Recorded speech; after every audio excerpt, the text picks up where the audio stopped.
নমস্কার বন্ধুরা, আমার রান্নাঘরে তোমাদের সবাইকে স্বাগত। আমি আজকে তোমাদের পালং আর মেথি শাক বানিয়ে দেখাবো। পালং এখানে একদম কুচি কুচি করে না, একটু বড় বড় করে কেটেছি। এই যে পাতাগুলো যাতে দেখা যায়, একটু বড় বড় করে কেটেছি। এটার সঙ্গে এখানে পালং আর মেথি শাক আছে, দুটো শাক একসঙ্গে আমি বানিয়ে দেখাবো। এটার জন্য আমি এখন পালং মেথি শাক কেটে নিয়েছি। তার সঙ্গে আমি দেব অল্প বেগুন, এখানে বড়ি, এখানে অল্প বিনস, অল্প ছিম, আর ফোড়নে দেব মেথি ফোড়ন। তো চলো শুরু করি। সবার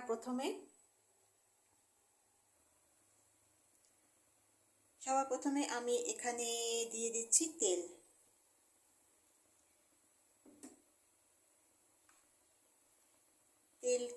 তেলটা অল্প গরম হয়ে গেলে আমরা বড়িটাকে ভাজা করে নেব।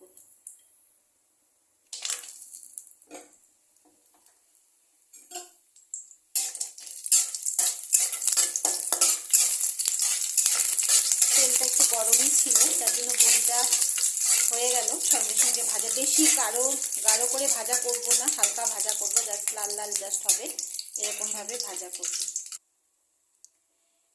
বড়ি ভেজে উঠিয়ে নিয়েছি। এখন আমি এই ছোট ছোট করে কাটা এই বেগুনগুলোকে দিয়ে দেবো।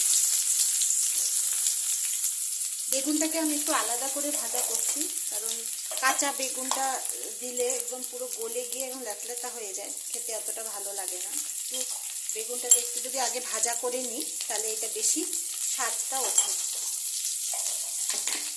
তো গ্যাসের আঁচটা একটু বাড়িয়ে দিয়ে আমি বেগুনটাকে হালকা ফ্রাই করে নিচ্ছি।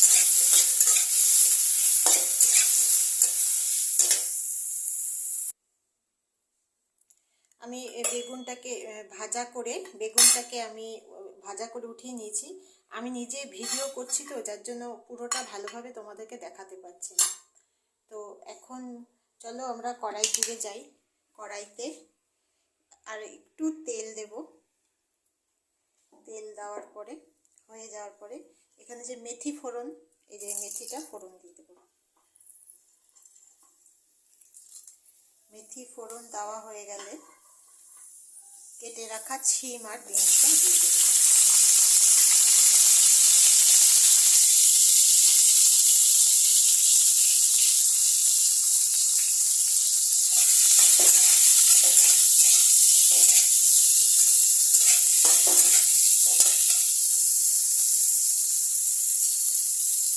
এটা হালকা ভাজা করব, বেশি ভাজা করব না, জাস্ট হালকা ভাজা। তোমরা চাইলে যদি মনে হয় তোমাদের মেথিটা বেশি হয়ে গেছে, মুখে পড়লে তিতা লাগবে, আমি একটু বেশি করেই দিই মেথিটা সেন্টটা অ্যাকচুয়ালি পাওয়ার জন্য। পরে তোমরা মেথিটাকে নিয়ে আলাদা করে নিয়ে এরকমভাবে উঠিয়ে নিয়ে মেথিটাকে সরিয়ে দিতে পারো। এটাকে মোটামুটি একটু হালকা ভাজা করে নেবে। একটু গন্ধটা যখন বেরিয়ে আসবে তখন এই শাকটা আমি দিয়ে দেবো।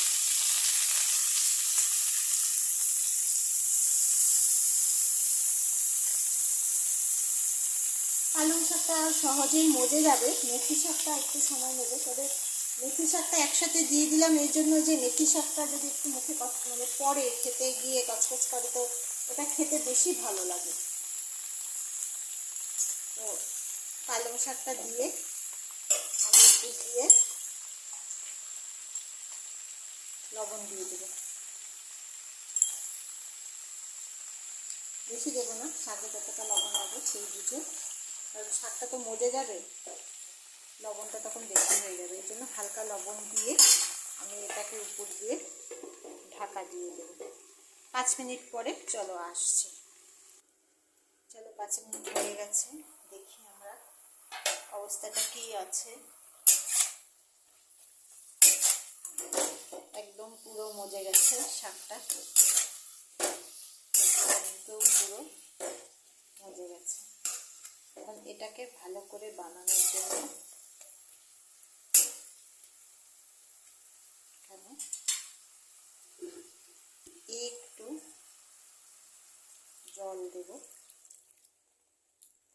একটু জল দিয়ে এটাকে আবার একটু ঢাকা দিয়ে রেখে দেব।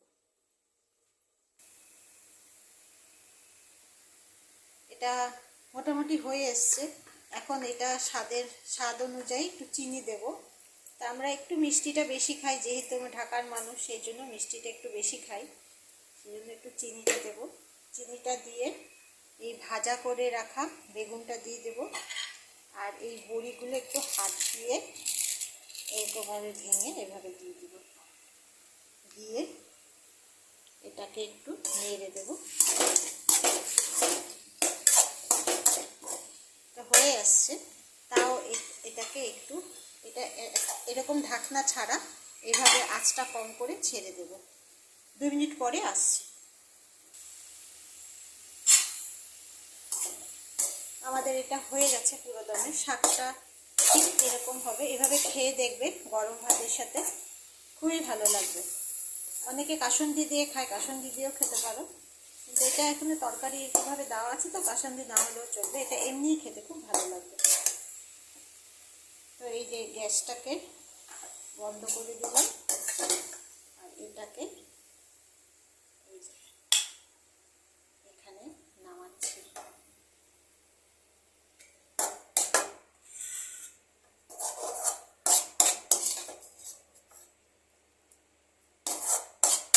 একা হাতে করছি তো একটু অসুবিধা হচ্ছে। এই যে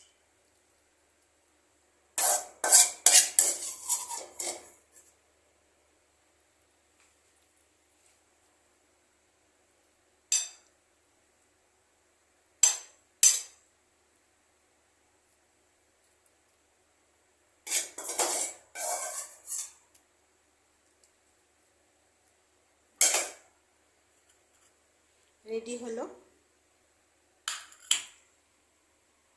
মেথি পালংয়ের ঘন্ট।